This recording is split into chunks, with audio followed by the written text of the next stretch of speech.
Hello, Bobcats. I hope you've had a great Christmas and are getting ready to get back into some basketball in the new year. I've made a little video here on offensive concepts, some things to think about when on offense and trying to get shots. I've taken some clips from a coaching clinic done by Coach Kirby Shep, head coach of the Manitoba Bisons men's basketball team, also a coach in various levels with our national teams, and very recently named the youth director and under-19 coach for Basketball Egypt. Now I'll throw something at you. One of the things that I started doing this year, and I picked it up last, whatever it is, 4 summers or so, I've done some stuff with the national team. But one thing that was kind of cool, that we statted the whole 10 days I was there, and I now stat with my team, which is interesting. It has to do with team offense here. Pretty cool stats. They statted paint touches. So paint touch is, I throw the ball to someone who's in the paint, or I drive the ball into the paint. So we statted that. So and we statted in everything. In all of our 4-on-4s and all of our 5-on-5s, every scrimmage, every game we played, junior national, we statted it the whole week. Then we summarized it at the end of the week. And it was unbelievably telling, the stats. So on possessions where we did not get a paint touch, we as a team scored about 27% of the time. Okay? Now, on possessions that we got a paint touch, where the ball got in. Now, it might have gone in and come out. That's fine. But it did get in at some point. We scored 50% of the time.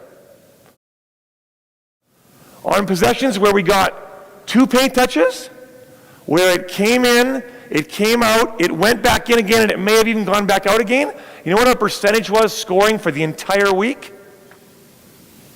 Want to take a guess? 100. We scored every single time. So this is a practice last week.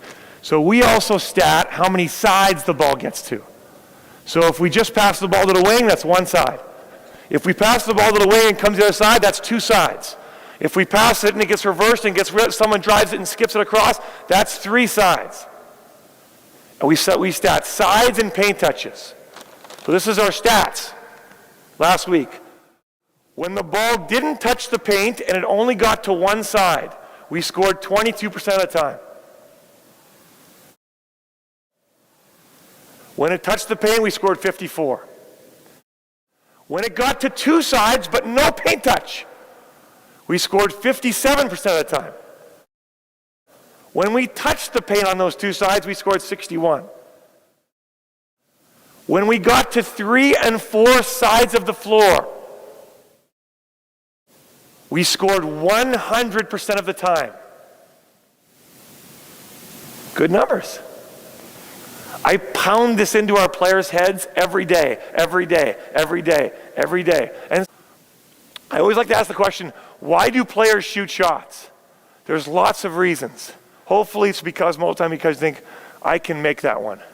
But sometimes, and if you're honest with yourself, sometimes you shoot because I haven't touched it in a while. Sometimes you shoot because the guy who I'm guarding scored last possession and I want to get him back. Really? Sometimes you do, and I guarantee you, everyone in the gym has done that. I guarantee you, all these guys up there have done that. This guy scored on me, now I'm going to try to score.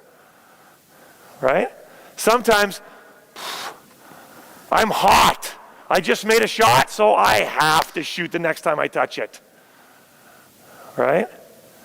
So I think the challenge in any team offense is, and I think this is one of the hardest things to teach is, what's a good shot? What's a good shot, not just for you, what's a good shot for us? So let's say in practice you're a 70% three-point shooter and you're a 30% three-point shooter. And I say he can shoot it and you can't. It's fair, isn't it? I guess, he says. Great answer.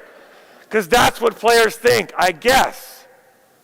It's not because I don't like you. It's not because I'm treating you unfairly. I'm treating you differently because you are different. I've mentioned Coach Drew Hanlon before in some videos. He is one of the top NBA skills coaches and consultants and has some very, very high-level players as clients. Here are his comments on what makes a good shot versus a bad shot. To simplify the best way to put what's a good shot is a shot that you've practiced and consistently made in workouts. That's what a good shot is. A bad shot is a shot you haven't practiced or a shot that you can't consistently make when you do practice. And so I would say that most people would say, oh man, some of these, shots that Jason shoots, side steps are bad shots. He makes 75% of those in practice. So he practices it, check one, and he consistently makes them in practice, check two. That means it's a good shot because he's yielded good results in practice and those can transition into games. Whereas if you do something that you haven't shot, there could be guys that are not used to shooting mid-range shots because maybe they're typically just a 3-and-D type of player where they might shoot a generic step back, just a regular come here, sidestep shot, which is by all means a better shot than a contested sidestep. But if they haven't practiced it and they don't, consistently deliver good yields in practice, that's not a good shot by definition. So a good shot to me is just one that you practice and one that you consistently make in practice, and then hopefully you consistently make them in games so that you can over time kind of design your shot chart. And finally, here's Coach Tom from Shot Science Basketball.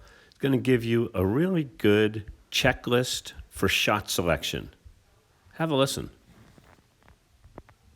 Team Shot Science. Today I want to talk to you about shot selection, or in other words, what makes a good shot. Now, anyone that's played basketball for more than 2 minutes knows that there are good shots and there are bad shots. So we thought it would be helpful for you guys to have a shot selection checklist to help you choose solid opportunities to pull the trigger. After some experience with this stuff, you'll be able to make an assessment instantaneously, which you'll need to do when you're thrown into a game. Okay, to the checklist.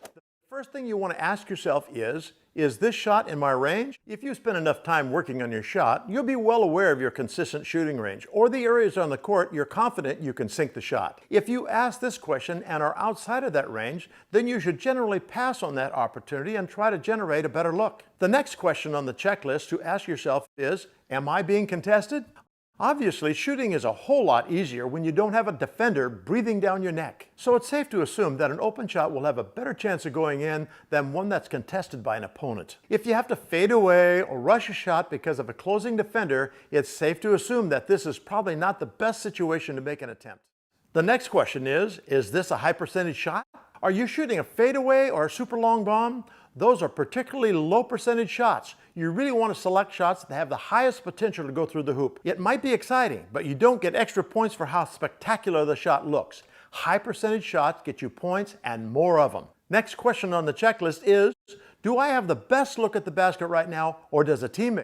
Just because you find yourself with a great open look doesn't mean that you're the best option for a scoring attempt. Maybe you've got the open 3 look, but your teammate's ditched his man and is standing wide open under the basket. The 2-pointer is a much higher percentage shot, so it would probably be in your best interest to forego the shot and make the extra pass for the easy bucket. The next question is this a timely shot? Clock management can be a game breaker, and you'll have to take both the game and the shot clock into consideration. Some of the classic errors made are rushing a shot early in the shot clock or letting time run out and having to rush a quick heave. Both would be cases for poor shot selection. And the final question you want to ask is, does this shot fit my team's offensive objectives? If your team's system involves wearing down the shot clock and getting lots of ball reversals before taking a shot, you aren't going to want to throw up a quick 3 after one pass. The system that your coach implements for your team is his or her best guess toward maximizing your team's success. So there you have it, Bobcats. If we put these 3 coaches' thoughts together, we should be able to come up with some possibly better shots and some thoughts on when and where and how to come up with good shots, something we'll be working on in our practices in the future. Look forward to seeing you soon.